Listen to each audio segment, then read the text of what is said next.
Hello, everybody, and welcome to another episode of the Michael and Patty Show, bringing to you over 41 years of Prince Edward Island real estate experience and thousands of transactions handled on this beautiful ice and snow-covered island. Good morning, Patty. Good morning, Michael. And where can people go, other than this podcast, to find out more information on PEI and PEI real estate? Well, they can go to, I know your YouTube channel has lots of information, tutorials on how to use maps and that. And also mine has a whole tour of the island videos available to them. Twitter, also on Instagram, Threads, and our newsletters. Is your newsletter still being sent out? Yes, it is. Thursdays. I'll have to subscribe. Moving along, the stats are out, and Patty's going to tell us all about what happened in January of 2025. The biggest change being all those houses that are 100, 200,000 overpriced. You no longer have an advantage. Yeah, and it's interesting. We just went out for a bite to eat before we came to do our episode here. And there was a gentleman that had stopped you, Michael, and his perception of the market for this year so far is that everything is down and sales look down. But that's not the case at all. Home sales are actually up by 7.7% from last year, this same time, January 2024 to January 2025. Currently, it's a market that's in a balanced market, meaning it doesn't favor the buyers or the sellers. And that's been the first time for years that's happened. Yes, yeah. Which is good. It just means you have to price your properties properly and you have to come in with a reasonable offer and not try to lowball it. New listings are up 19.5%, and I believe some of that is just because people now, with our inventory starting to go up, are feeling more confident that if they do sell their property, they will have a place to go. So I feel after COVID, we're finally in this place that people don't feel that there's no inventory or anywhere to go and they're kind of stuck in their home. And then the benchmark price is up 3.7%, which, I mean, it's not a significant amount. However, I do want to point out, so I'll give the average prices. $365,400 is the benchmark price for January 2025 compared to $352,200 in January 2024. Now, this 3.7 is important because I have many clients, prospective sellers, will call me up. They would have purchased their property in 2024 or 2023, and they're hoping the property went up 10+%. And that's not the case. Keep an eye. Your realtor will be able to advise and let you know what the market has actually gone up, but not to expect a windfall and that you've got a return on your property purchase just in the last 12 to 24 months of 10% plus. The other thing you might want to look at, I was looking at a listing today, they paid $672 for it, but a year ago, and now it's on for $725. But they're also using it as an Airbnb, which could have HST implications. And you asked me if the agent had actually indicated that it was used as a short-term rental and if HST was applicable. And I said no. And it really doesn't matter to me, but I do know Revenue Canada down the road can come back to you and saying you've turned this into a business and we want 15% of $750,000 or whatever the house is on for because you used it as a income stream. Well, this is a really important question for our listeners who are considering purchasing a property on PEI. That would be a question that I would ask. Has this property, it states that it's exempt from HST, has this been used? And I believe the CRA rules, and these are all to be confirmed and verified because we are not accountants. But if it was used as an Airbnb in the last 24 months, HST would be applicable. I think as a buyer, they should be just asking, has this been used as an Airbnb? And then consult with their accountant or lawyer just to confirm. Because what is going to happen is if CRA ends up discovering this and that they were owed HST tax on this sale, they're going to be auditing and requesting the purchase and sale agreement, seeing what it said, who was to pay the HST, was the box included in, exempt from, and then making that ruling and determination as to who is going to have to pay the HST. Would it be the vendor? Come back to the seller. So why would I, if I'm a purchaser, why would I care? I would care if it's being rented out daily or weekly just because of wear and tear and abuse. But why do I care about HST? Because the liability is not on me; it's on the owners of the house. On the previous owners of the house. However, they will be pulled through. There would be a whole investigation audit on the property just until that ruling. So why go through the stress? That's all I'm saying. I wouldn't worry about it. Not my crowd, washing my hands. The agent should have asked if they use it as a daily and weekly rental, and the vendor should disclose if they're doing so. They're the ones paying the 15% bill. I'm not. Doesn't matter to me. I just want to make sure the house is in good condition. Next email that we received was from Cody. And Cody says, I've been paying attention to listings for a while. I believe he's in British Columbia. And I've been wondering why new builds don't tend to have basements. Is it because builders are trying to put homes up fast and cheap? Or are basements not recommended on the island for practical reasons, for example, high water table and seepage issues? Excellent question. Very well put. And the answer is yes. You can elaborate because I have also my contribution. Slabs are being used because they're cheap to use as a foundation.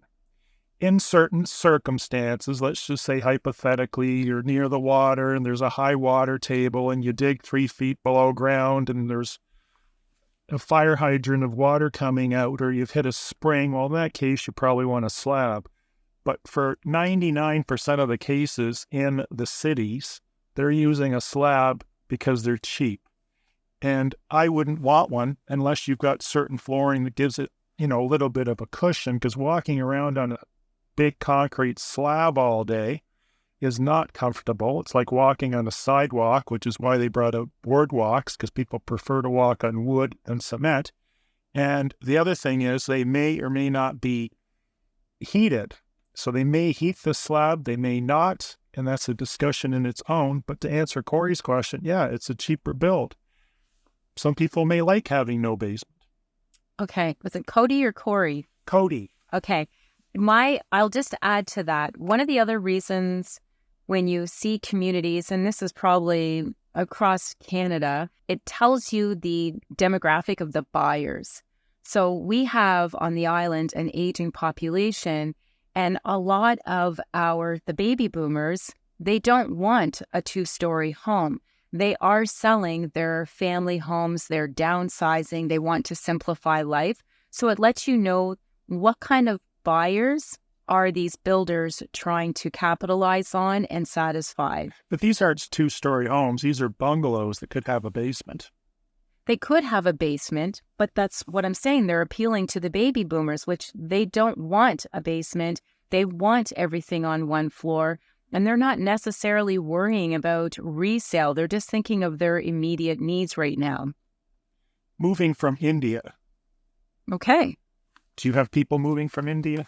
Yeah, we actually do deal with quite a few. Well, I was doing some research because I received an offer, and the buyer's from India, and he gave me a bunch of, I don't know if I'd call it double talk, but I couldn't seem to get a clear answer as to where's the money. And basically what I was told is it's hard to get money out of India. So I did my research, being the inquiry mind that I am, and I just wanted to see how hard it is to get your money out of India. And this may pertain to other countries as well.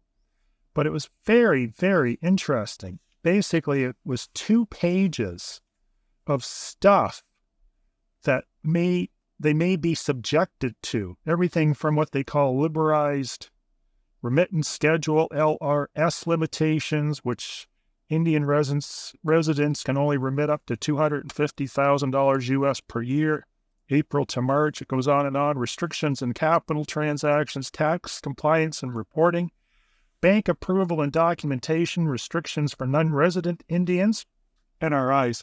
It's interesting. Their government likes acronyms just like ours. Exchange rates and risk fluctuations, the Indian rupee, which, of course, they have INR there because there has to be an acronym for that. And currencies like CAD, because they couldn't spell Canadian out, could impact the amount, obviously. So they're saying they may have to use multiple years.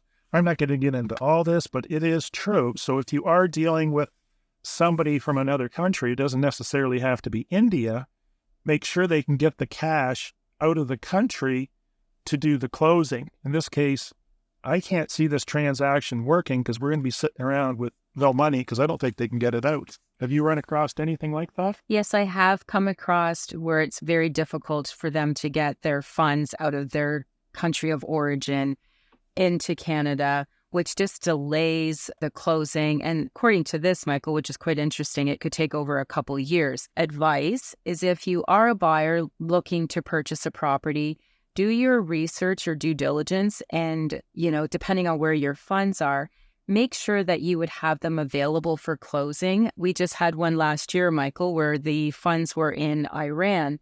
And that delayed closing by 4 months with them trying to get their funds, the proceeds for the sale, out of Iran to complete the transaction, which doesn't seem like a big deal. But when you're a seller and your whole move going forward is reliant on this closing, it can cause a little bit of stress and turmoil for the parties involved. So just be mindful and sensitive to everybody that's part of the transaction. Well, my frustration is, do you not think the purchaser's agent should have known this before they started running them around, writing offers left, right, and center on houses they don't have any money for? Yeah, but you and I both know that many agents, when they say they have a buyer, they get all excited and they just hop in their car and start going, not realizing so we qualify our buyers at my brokerage and make sure that they go through a whole questionnaire and where are the proceeds of the, purchase coming from? Do you have to sell a home? Are you, a Canadian resident? These are things that we ask so that we're confident in our buyers before we get in our vehicles and drive to that property. A properly trained listing agent, whether that listing agent is listing a house for sale or dealing with potential buyers, both of them should go through an intake, which should include at least, 200 to 300 questions? No, there's not 200 to 300. An average intake Maybe should take 10 to 12 questions. a half an hour. I need at least a half an hour on the phone to qualify a buyer to truly, genuinely understand their needs and wants. And a lot of reasons they don't do it because the potential buyer feels like they're being harassed. And you get some of them saying, well, I just want to see the house. Can't you just show me the house? Yet, meanwhile, back at the farm, this house might be 2 hours from Patty's office. So 2 hours there, 2 hours back, half an hour to an hour to view the house. There's 5 hours only to find out the buyer's not even qualified, isn't even looking.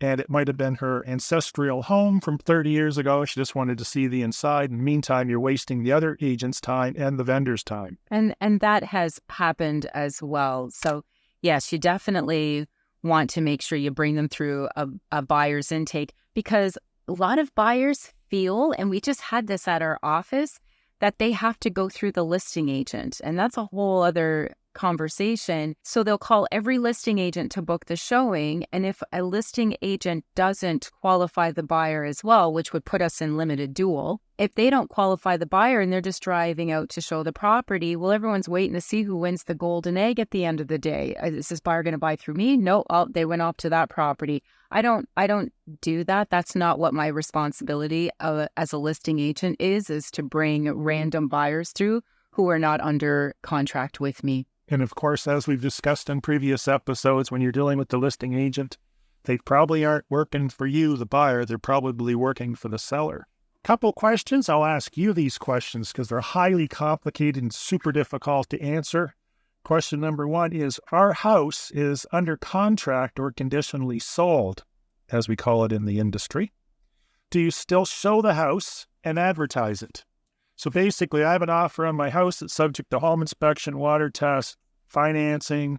It's going to be 3 weeks before all that stuff is done. Does Patty just give up on it and consider it sold, or does it continue to be advertised and shown? Patty does not consider it sold. Have you talked to Patty? That house 100% still needs to be promoted and showings happening. I'll even go as far as to push an open house through. My objective is, just because we have this contractual agreement in place on the property, if I could generate a backup offer, it strengthens the position of the seller, that if this particular buyer after the home inspection says, I want this off, I want this done, we can just say, no, we have a backup offer and we're not interested in doing any of this work. If you don't have a backup offer, if you don't encourage and try to promote and push showings from, happening, you may run the risk of not having that strong leverage position. The other thing is, by at least having a backup offer in place, or a few potential buyers on standby waiting for, say, offer number 1 to fall through, they do fall through. I put just as many offers together in a year as I do have fallen apart. They could fall apart on financing. Money's in India. Yeah, there's or a whole bunch of reasons. And to have somebody in the pipeline ready and waiting to offer, if they're not willing to put in a backup offer, that's doing your service to the seller. Second question. Patty's an agent. She wants to book a showing on a house. How does she do that? What's the procedure, and what should she do as far as follow-up with the listing agent? Okay, if I'm going to do this in detail, if I have a buyer and they want to book a showing, first thing I do is I refer to the MLS and see what the showing instructions are. So do I contact the agent? Do I go through a service that our brokerage uses, Showing Time? So I look those up, I contact the agent or follow the instructions, schedule the showing. I put together my package on the property. I let my buyer know that we're meeting at the property on this day at this time. I stop my clients outside. I prep them and let them know that, technology is here on PEI, and that we will not be discussing price or anything inside the house, because I don't want to give away my client's leverage or buying position should this property be of interest to them. We go through the home, we answer any questions, allow them sometimes to walk through the second time just to get a good feel. And it is proper etiquette to leave your business card as a thank you and confirmation to the seller that you were there. You lock the property all up and leave it as you found it. Do you report back to the listing agent? Very good. That was the only thing I missed, isn't it? Yes, you should report back to the listing agent and let them know. A little bit of feedback is always welcomed. Is your client going to be offering or not? So that's important. Not like the old days where the agent would just phone you up and say, no interest, and slam the phone down. Wow, you really have been doing real estate a long time. Don't you remember that agent? She'd phone you up and say, no interest. Click. Like, are we still friends? That's funny. Things have changed now. Everyone's texting and messaging, of course. And you said technology in the house. What did you mean by that? Cameras in the home, cameras that are hiding in pictures. They could be a voice recording pen sitting on the dining room table. There's all these little technical items that are easily purchased on Amazon, have in your home to spy on who's inside. Now, some are doing it for security reasons, and others are doing it just because they're creepy. Yeah, they just want to know who they are and what's being said. And remember that house we were in where the owner had to climb through the attic all the time because he had cameras in the attic that kept failing? I know. He had a house full of tenants. On with next question here. This should be an interesting one. I don't even know your answer to this one. What is the biggest challenge when you started real estate? My biggest challenge when I started real estate was, first of all, having people know I exist. And then if they did find out I existed, and that's why I did a wrap on my vehicle. So brand awareness that Powerhouse Patty was on PEI. And then what's my value? I didn't know what. I didn't know the market. So education is probably one of the big things. So awareness that I existed. What value do I bring? If I was competing with you, Michael, what did I have to offer? Nothing. I finished the real estate course, which just taught me how to use the forms. What was I going to do to protect my clients? What was I going to do to market and promote my seller's property? I realized I was at such a disadvantage when I started in real estate that the only way that I could differentiate myself and have my own unique selling proposition was to educate myself. And I took every single course. I traveled all over North America for training to become one of, I know there's a few on this island that are highly trained, educated realtors and take education very seriously. I actually just completed a course last week on my negotiation course, just refreshing my skills on dealing with difficult people. So I'm continuously to this day, even though it'll be 15 years for me this week in real estate, I cannot stress the importance of education. That was my biggest challenge. Is it not just easier to hang up on them or kick them out of the car? Because that's what I was taught when I started. If you didn't like your client, you would stop, open the door, and kick them out. So what was your biggest challenge? I had two big challenges. One you didn't have to deal with, being a newbie. Okay. And that was the fact there was no addresses or civic numbers. So I had to look for a house, or someone said they're interested in selling. They would say something like, "Oh, I'm in New London. I'm the 3rd story and a half behind the yellow house. You just turn left at, the fire station that burned to the ground and where Bob Glant used to live. Well, I'm just around there." It's like, I don't know these people. I don't know this building that burned down, and nothing had any addresses. So when they brought civic numbers in, that was life-changing. Then, of course, I was probably one of the first people to adopt a GPS because they were $3,000 or $4,000 at the time, and that changed my world. But civic addresses was challenge number one, and challenge number two was just listening to all the frigging BS about values. I don't know how many agents or brokers would say, "Oh, that property's got to be worth this, or that property's worth that. Oh, you'll get $100,000 all day long." Meanwhile, there was never a sale ever in the history of the island that sold for over 35. But all of a sudden, this waterfront lot 25 years ago, I was going to get over $100,000 for. At that point, I had a hard time understanding values on the island, but I did revert back to something that I found extremely handy, and most agents and brokers should try using this. It's called facts, which is our sales data. So when anyone blots out a number, particularly agents, go into listing appointments and look at the house for 30 seconds and say, "Oh, geez, this house has got to be worth $475. Meanwhile, it's worth $325 or $650 because they haven't done their research and they haven't even seen the entire house. Or the most important part with a lot of houses is your foundation structure, electrical, kitchens, bathrooms, land. At that point, it just sounds like they're trying to appease a seller to get the listing. Well, you get a lot of agents say, "Well, what price did you want to put it on for?" As you and I know, 99.9% of the people think their property is worth more than it is. So what does their opinion really matter other than it allows them to go down the road of the least resistance? Because, if they say, "I think it's worth $675, you say, "Okay, let's list it for $675. There's no resistance, no research. It's easy. It's probably not going to sell.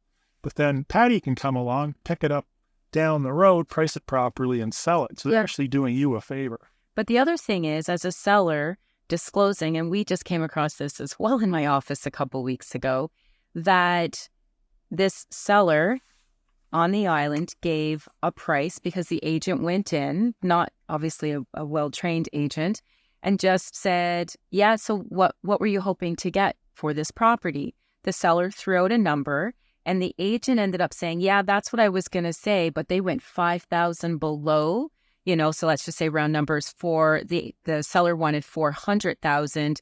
The agent said, "Yeah, I was going to say like 395 4." Whereas that property was actually worth around 430,000. So you cannot, while you're in the home, just pull numbers out of the air. I do not give prices when I'm at my first appointment and meeting. I need to go back. I need to comb through the data in order to give a sound number. The seller can tell me their number, but that doesn't sway me either way. I'll either try to reach it or I'll either try to surpass it if I possibly can. But this particular seller, they did go to multiple offers, and they did get, in this case, say the 435, 440 type price point. They did get above. We have had meetings with people in the past, many, where we've actually done the pricing right on site because we didn't want to turn this into a two-step process. In real estate, there's things referred to as 1, 2, and a 3-step listing process. So Patty and I came up with a 1-step where we would do everything. We would show them a listing presentation. We would go through what we would do to market their property. And they would sit down with our notebook computers and go through the data so the vendors could understand where the market is. I think for the most part, they found it helpful. Yeah, it was very helpful. And then COVID happened, which changed the way we did things.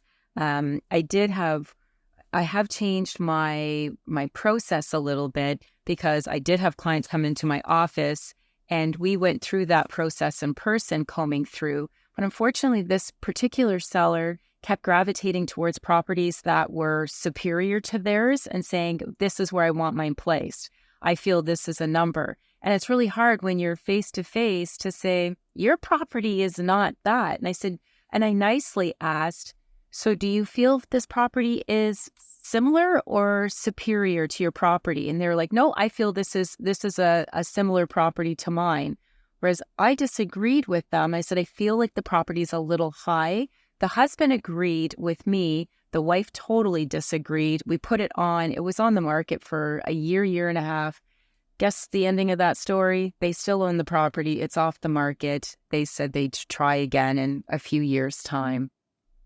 Yeah, that's what you want to do to turn a 1 to a 2-year process, selling your house on the island, into a 10-year process. Yeah, so that's where it became difficult, Michael. And I also changed that because I can't control how they feel. It's not that I'm trying to control them, but they may gravitate to a property that is completely out of whack and out of alignment for what a real sound comparable is. So now I have a different system and process. But that also comes back to everybody thinks their house is the best builder, best position, best views, best floor plan, best windows, best roofing. There's no house like it in the whole world. So you're talking to someone that's biased or prejudicial.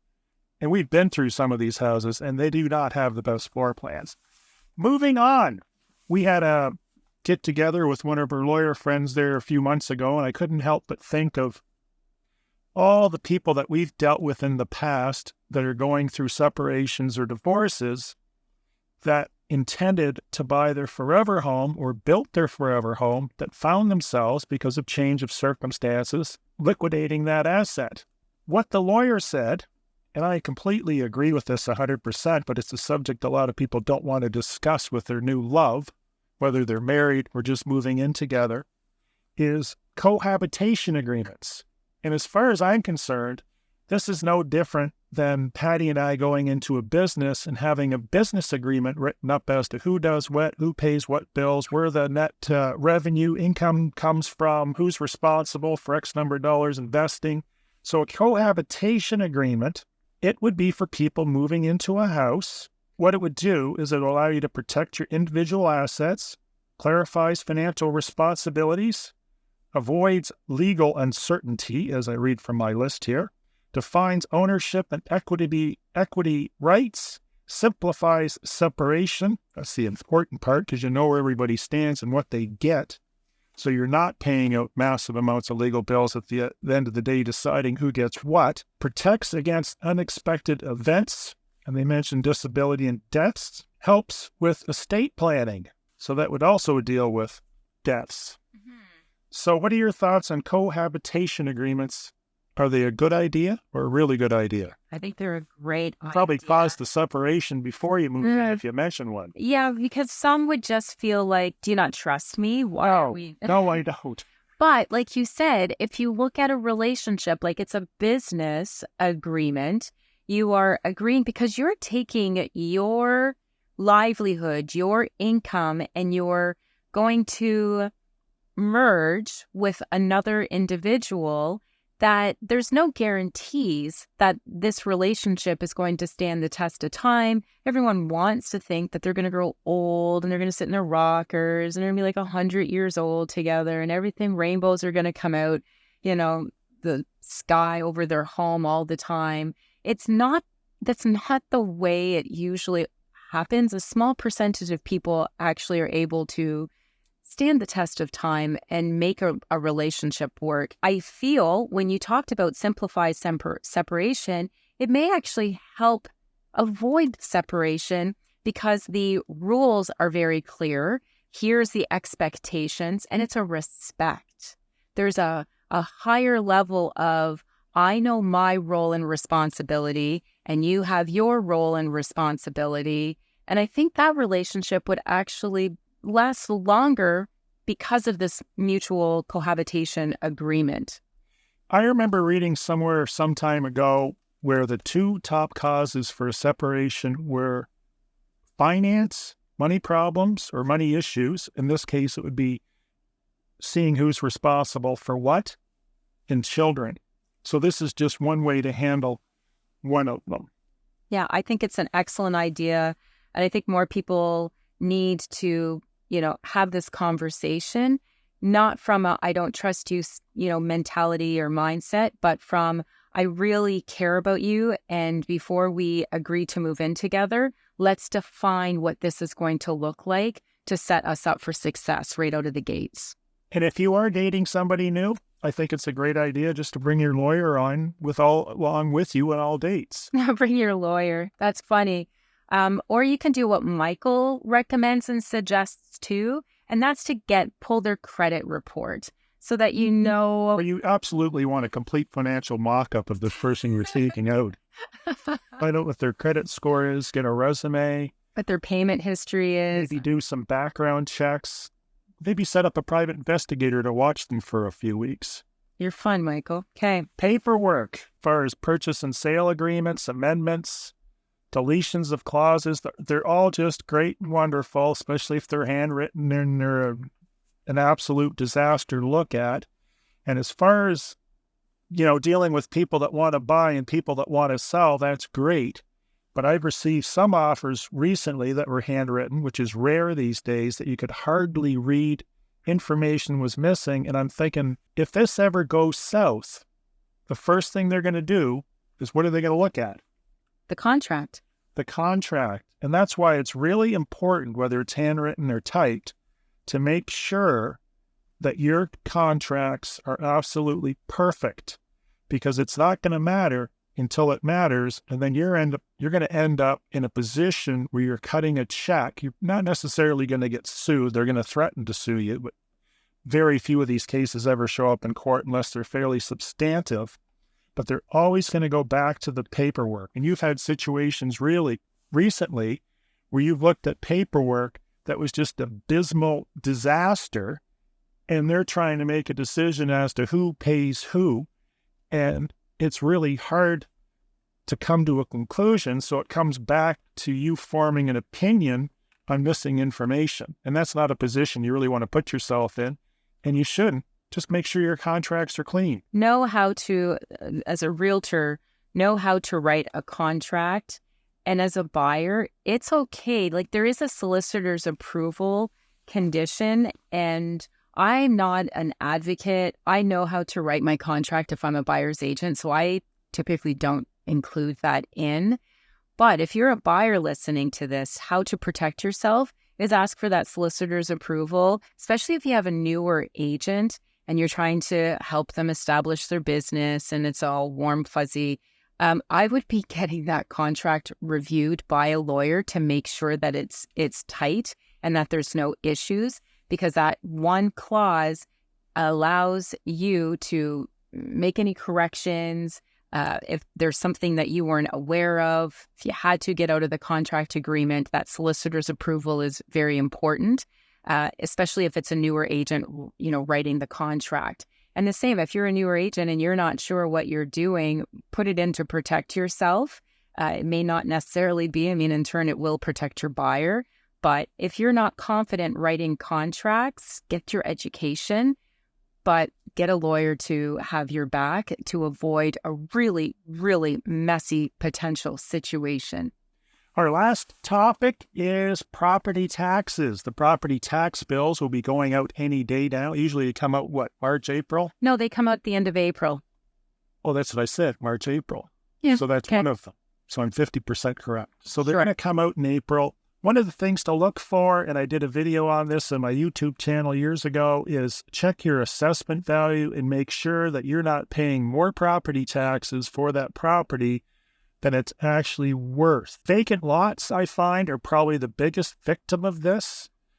So if you have a vacant lot and the assessment value says it's worth 90 or 100, you might want to just do your research, talk to your agent, find out if that's realistic. If it's not, do an appeal to get the value down to market value. Anything you want to add to that? And I'll let you wrap it up. Yeah, well, I would also just say if you're purchasing a property and using your 90,000, it's assessed at 90,000, so therefore it was put on the market at 90,000. Your assessment value should not be 100% in alignment with your purchase price. It's a strong indication that it probably does need to be reassessed, reevaluated. That's a good starting point because I've had that happen on properties. The assessment value is usually lower than market value. I agree. However, I have seen instances where they're getting taxed at 90 and the lot's worth 30. 100%. I've seen some really bad situations. I've also seen situations where they're non-residents of Prince Edward Island and they're getting the island resident tax credit. So if you are appealing this, talk to your agent or your broker. They can probably help you through this process if they're experienced. There's a form you fill out that comes with your tax bill, but you're going to need some factual data probably from your agent or have an appraisal done. Everybody have a great day. Thank you for listening to the Michael and Patty Show, otherwise known as MAPS, the Prince Edward Island podcast that helps guide and navigate you through the buying and selling real estate on Prince Edward Island and everything else that we end up covering that has some sort of connection to real estate and living here on this beautiful island. Until next time, thanks for listening, and we hope you have a great day. And be sure to follow, share with your friends, comment, and have a super day. Bye for now. Bye for now.